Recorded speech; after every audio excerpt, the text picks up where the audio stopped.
we are in the workshop, and it's the homeward stretch of this job I've been doing. At least I hope it's a homeward stretch. Been changing the engine in the Gentry MG TF Replica, and there have been a few snags with the job, but we've almost finished now. Let's have a look at what's been done. Workshop's in a bit of a mess at the moment. We've got stuff lying everywhere. Messy. But there's the old engine. It's the one that's too badly worn to spend any more money on. So got this second-hand engine which has been put in. I'm going to change the rocker cover once we know this engine's going alright. I'll put mine on it because mine's nice and shiny. Put the oil and water in, and the water just ran out again, so had to actually get another clip for the bottom hose there. That's where the problem was, right down on there. So I'm now at the stage where I'm going to spin the engine over with the HT lead disconnected from the coil. There we are. We're going to keep that out just now so we don't get the engine firing up until we get some oil pressure. So here goes.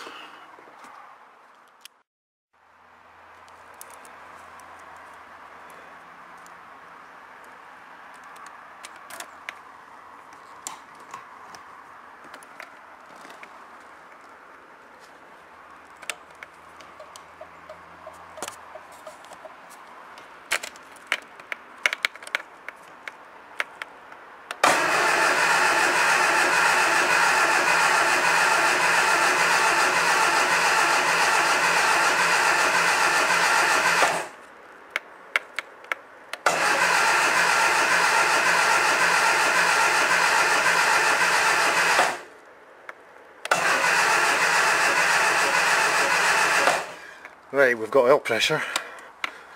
Let's put the HT lead on and see what happens.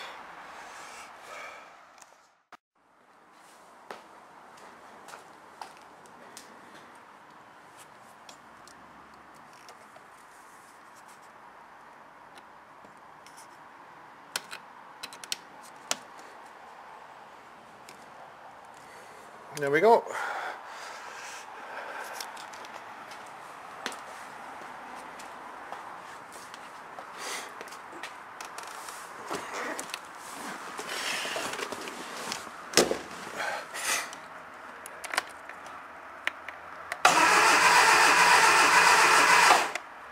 There's a little bit of choke.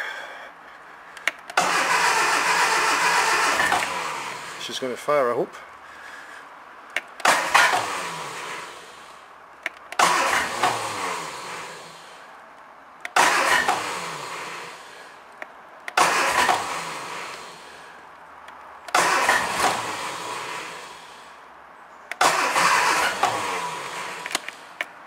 Maybe try less choke this time. Whoa! Wow!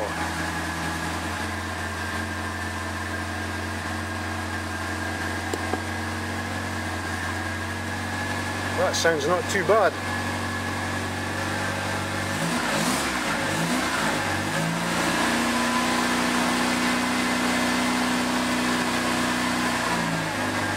Sounds not bad at all. Look at that oil pressure.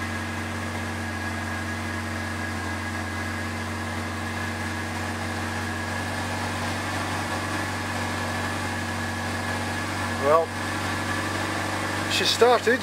Going to run her right up to temperature. Watch for leaks. Better go and look for leaks.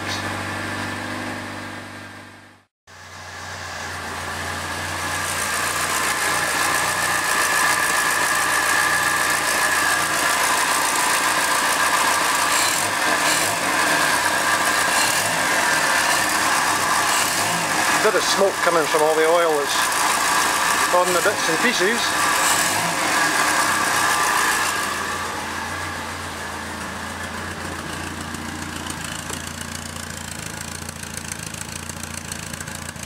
fairly clean exhaust.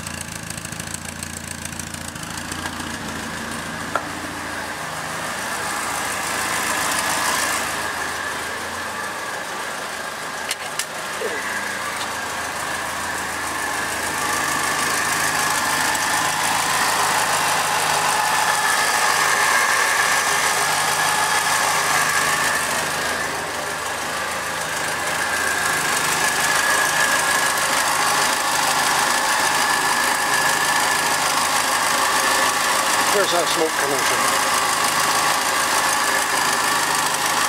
Well, it's just oil off the manifold. Bottom hose looks a bit damp, but not too bad.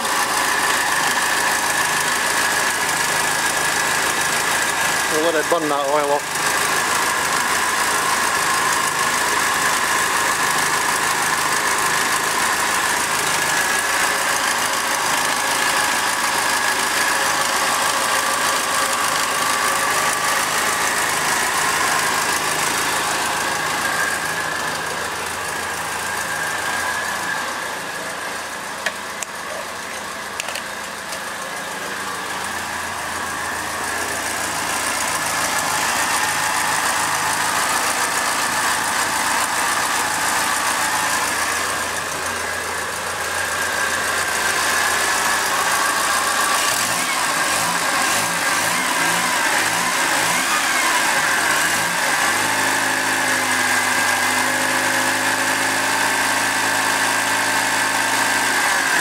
Actually sounds like quite a good engine. I'll just let it burn all this oil off.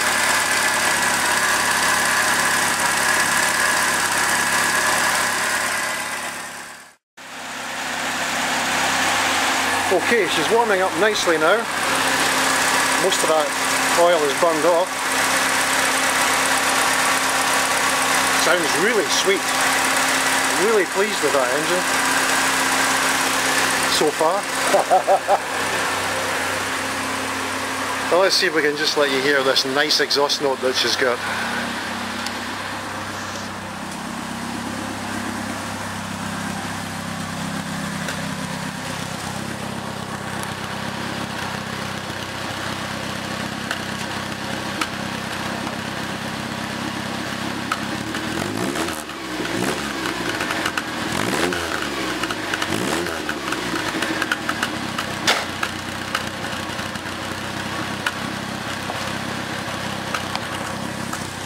Yeah, sweet.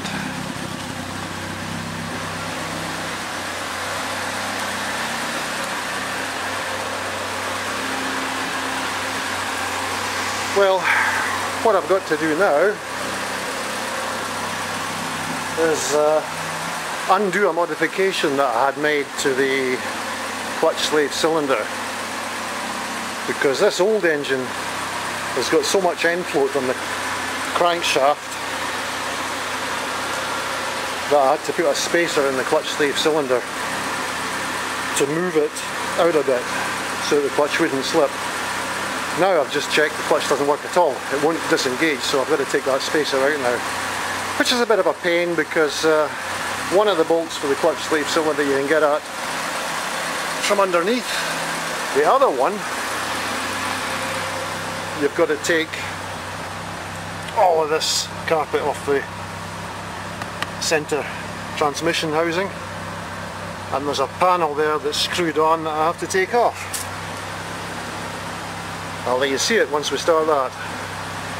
In the meantime, she's still ticking over, almost 75 pounds oil pressure, and she's up to temperature as well, so it's looking good.